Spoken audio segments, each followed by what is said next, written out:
La marche pacifique est l'initiative du ministère du Genre, de la Famille et de l'Enfant. C'est le mercredi 14 février 2024 qui est la date choisie pour cette grande action de la solidarité à Kinshasa. Au nom de la paix et de la solidarité, ces Congolais dénoncent l'agression rwandaise à travers le mouvement rebelle M23. Également, ils ont exprimé leur soutien au président de la République, Félix-Antoine Tshisekedi Tshilombo, pour la restauration de l'intégrité territoriale dans ces coins du pays. On ne peut plus se taire. Le Congo nous appartient. Le Congo appartient aux Congolais. Le Congo a un souverain et qui est là, et même le commandant suprême qui est avec nous, qui a été élu par 50% des femmes.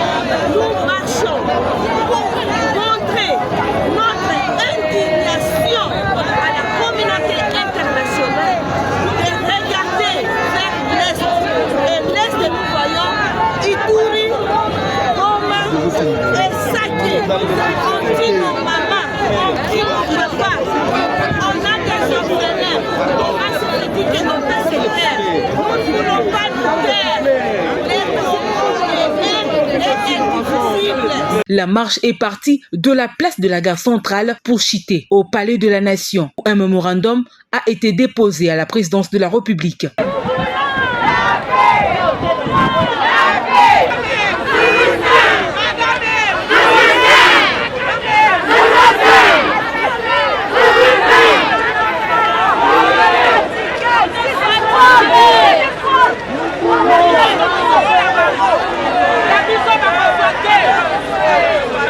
Chants de soutien aux victimes et des calicots où sont transmis indirectement de messages clairs pour le compte de la communauté internationale et au gouvernement congolais. Ces femmes vêtues en noir en signe de deuil, soutien au FARDC et à la population de l'Est.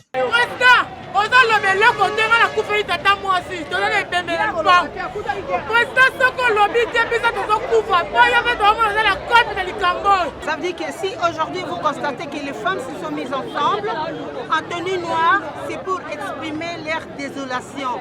On est fatigué, nous ne pouvons pas donner la vie, nous la gérons, nous la protégeons, mais nous sommes en train de vivre des scandales au niveau du est de notre pays.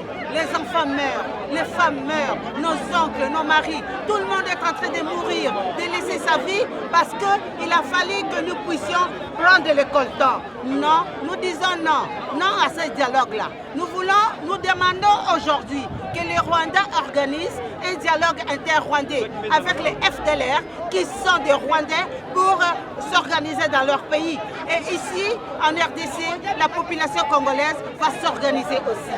Nous disons non à la guerre. Nous demandons à la communauté internationale d'être claire, de ne pas jouer à l'hypocrisie. Nous voudrions qu'eux aussi fassent des déclarations pour faire taire les armes. Que les armes se taisent en RDC, qu'on parle désormais de la paix, et là on peut parler du développement du pays. Vraiment, nous sommes fatigués. Signalant par ailleurs que plusieurs institutions du pays ont pris part à cette activité de solidarité organisée par la ministre Mireille Massango.